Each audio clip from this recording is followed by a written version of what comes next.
At dahil hapon na naman, magluluto na naman tayo ng hapunan. So today napag-isipan ko nga pala na magluto ng pork belly lechon. So never pa akong nakagawa ng pork belly no, at nakakita ako sa supermarket ng mura karne. So hindi ito typical na size ng pork belly no, mini ito pork belly, maliit lang. So kasyang-kasya lang for family, for dinner. So ang sabi, hihiwain lang dad natin ito pang square-square. Pagkatapos season natin ito with salt at saka pepper. So nag-crave ako ng pork belly kasi nakabili ako sa isang market. Meron kasi nagbibenta na Filipino, kaya naman gustong-gusto ko dalang kumain at walang market ngayon.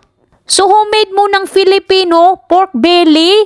So pagkatapos natin itong masison with salt at saka pepper, maglalagay tayo ng ating aromatic, garlic, ginger, tinadtad ko ito of course, sibuyas, spring onion at saka lemongrass. So ang lemongrass ang magpapasarap talaga ng ating pork belly. Ito isa sa mga main sangkap kapag gagawa ka ng lechon. Pagkatapos natin itong masison is tatalian natin of course. Pagkatapos iro-roll na natin ito at ilalagyan natin yung toyo yung balat before natin itong i-bake. So oven bake nga pala ito. Susubukan natin kung masarap talaga ang recipe na nakita ko sa YouTube. So dahil nga bake ito, ilalagay natin sa ating baking tray.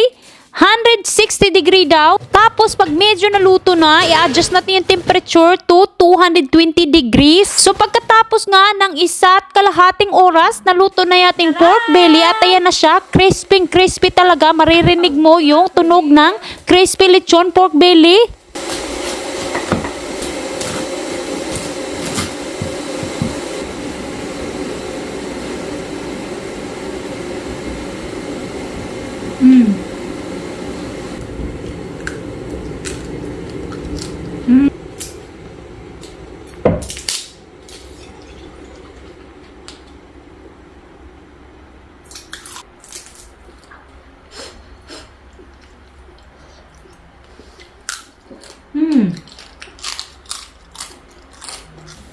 So my dear, this pork belly road to high blood hypertension.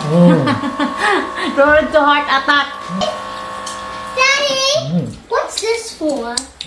Delicious, my dear. It's very herbal. It's lemongrass in there. Lechon with lemon. That's what they do in Senior San Pedro.